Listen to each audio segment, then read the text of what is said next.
السلام علیکم، آپ دیکھ رہے ہیں کھری بات لقمان کے ساتھ. میرا نام مبشر لقمان ہے. پیر سے جمعرات دنیا نیوز آپ کے لیے لے کے آتا ہے ایک نیا پروگرام. آج کا پروگرام انتہائی اہم ہے، اس وجہ سے نہیں کہ نارمل سیاسی پروگرام ہے، بٹ آپ کو میں نے ایک چیز آج باور کرانی ہے کہ اس ملک میں 60 سالوں سے ہو یہ رہا ہے، یا 64 سال، آپ نے جتنا بھی لینا ہے لے لیں، کہ چہرے بھی نہیں بدل رہے. لوگ سمجھتے ہیں چہرے بدلتے ہیں، چہرے بھی نہیں بدل رہے، اور نظام بھی نہیں بدل رہا، اور کوئی بدلنا چاہتا بھی نہیں ہے. مجھے نہیں عوام کا پتا کہ عوام بدلنا چاہتی ہے کہ نہیں، لیکن جو ہمارے حکمران ہیں اور جو ہماری اپوزیشن کی جماعتیں ہیں ان میں سے کوئی بھی نہیں بدلنا چاہتا. میں آپ کو اس کی چند ایک ایگزامپلز دے دوں کہ وزیر اعظم یوسف رضا گیلانی، کیوں سب سے بڑا نام وہی آئے گا، چیف ایگزیکٹو ہیں اس ملک کے.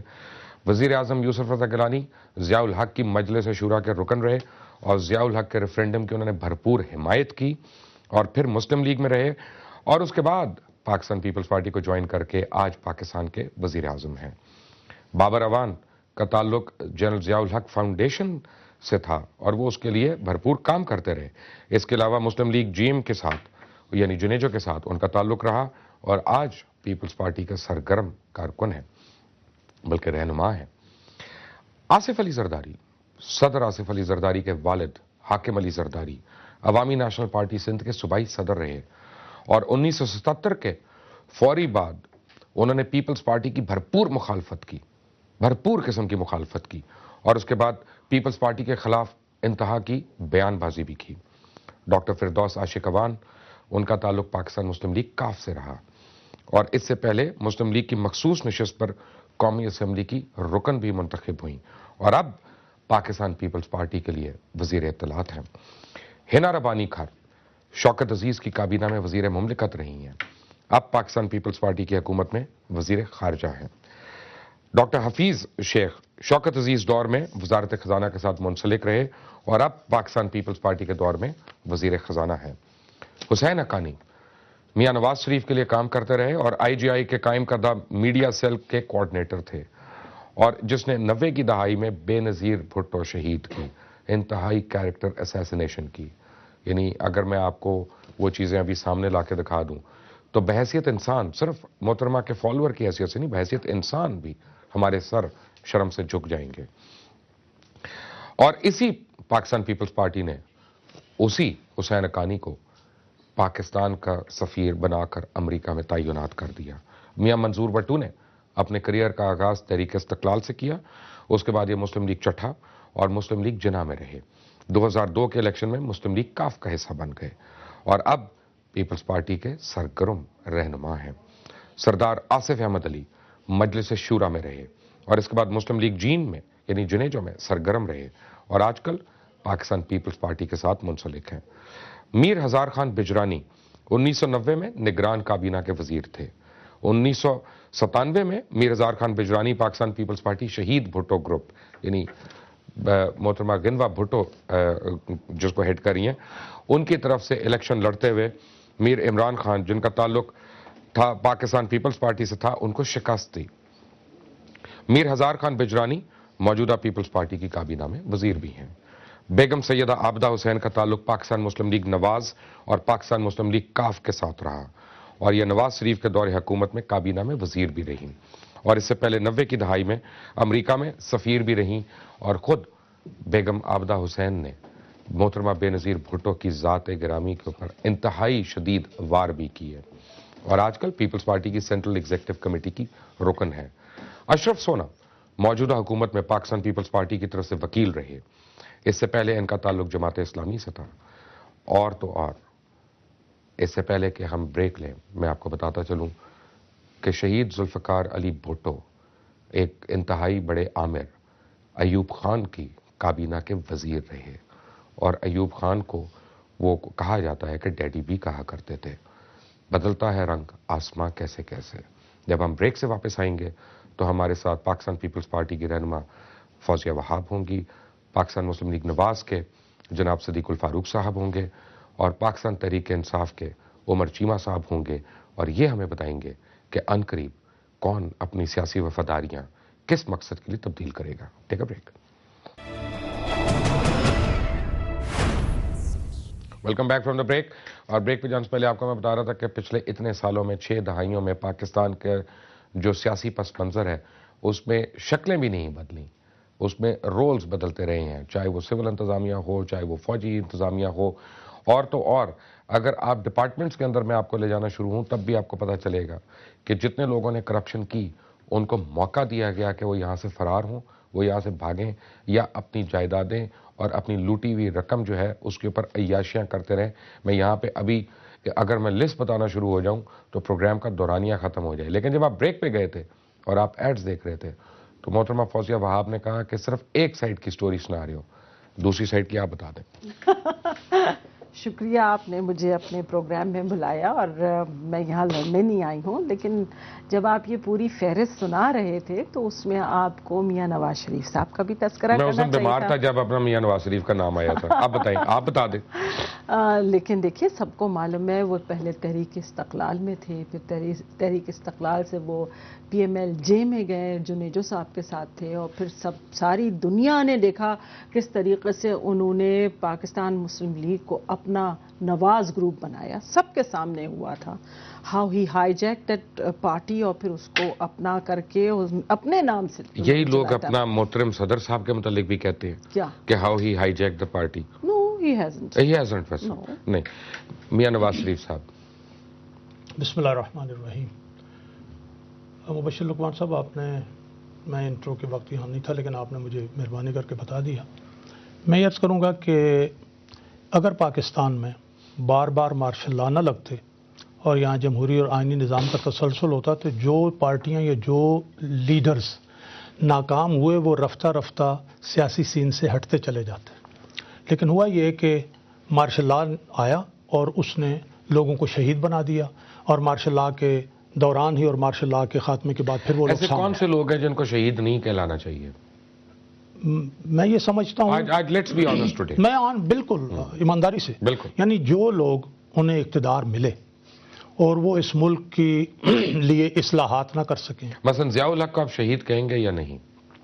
نہیں، یہ اچھا، یہ بنیادی میرا شہید بننے کا مطلب کچھ اور تھا۔ اچھا، سیاسی شہید، آپ سیاسی شہید۔ اب آپ ایک، لیکن چونکہ آپ نے پوائنٹ اٹھایا میں یہاں کہہ دوں گا، یہ عجیب رواج ہے کہ میں، آپ، فوزیہ اور جناب علی چیمہ صاحب اور ہم لوگ شہادتیں بانٹ رہے ہوتے ہیں یا شہادتوں سے انکار کرتے ہیں۔ دیکھو یہ شہید کون ہے، اللہ تعالیٰ نے اپنی کتاب میں بتا دیا ہے کہ جو اللہ کے راستے میں جان دیتے ہیں وہ شہید ہیں، اور ہم کسی کو شہید کہتے ہیں، کسی نے، ہم کون ہوتے ہیں جو اس معیار پر پورا اترے گا قیامت کے دن اس کو اللہ تعالیٰ شہید کا مرتبہ دے دے گا۔ تو جو آپ کو اور ہمیں قرآن مجید اور حدیث مبارکہ سے پتہ ہے، کیا اس رو سے جنرل ضیاء الحق کو ہم کہہ سکتے ہیں کہ اللہ ان کی شہادت قبول جنرل کرے؟ ضیاء الحق کو ایک اور بعض جو حادثاتی موت، ایک شہادت ہوتی ہے جلی، جی، ایک شہادت ہوتی ہے خفی، تو وہ تو اس حد تک بھی ہے کہ کوئی آدمی کسی موذی مرض سے اگر کوئی مسلمان مرتا ہے تو وہ بھی ایک شہید ہے، اگر کوئی حادثے میں مرتا ہے تو، لیکن